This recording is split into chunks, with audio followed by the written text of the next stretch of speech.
the interesting things about Cubism is that it's actually composed of two different types.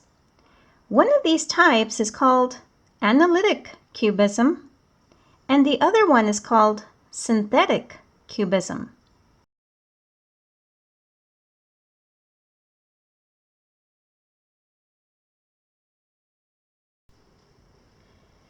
In Analytic Cubism, the artist used sharp lines and angles, and it seems as if the subject has been broken down into flat planes or fragmented.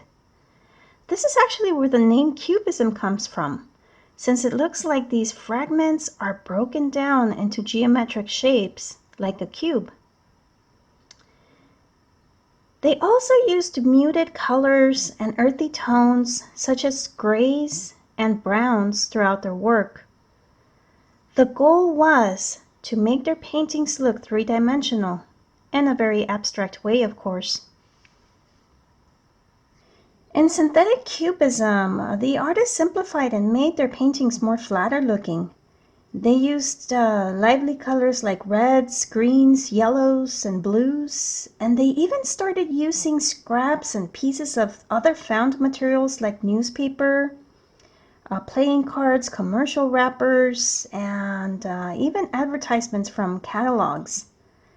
The goal was to make their paintings look two-dimensional or flat, and at the same time combine the art of an artist with art made for commercial purposes, which in a way it actually helped pave the way for other art movements like pop art. One of the characteristics shared by both of these, the analytical and the synthetic cubism, is that they appear to be fragmented and distorted, and it seems as if the artists were looking at the same subject from different angles.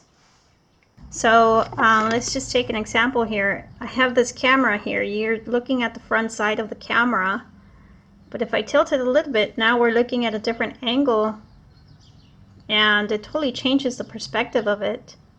Now you can see another part of it that was not clear to you when you were looking at it this way. So if I were to tilt it this way, now you have another view, totally different if I tilt it even more. And if I tilt it to the back, now you have a totally different image than the one we started with, which was the front view. So this is one of the things that he started experimenting with, and not to mention the top view, and of course the bottom view. Why not?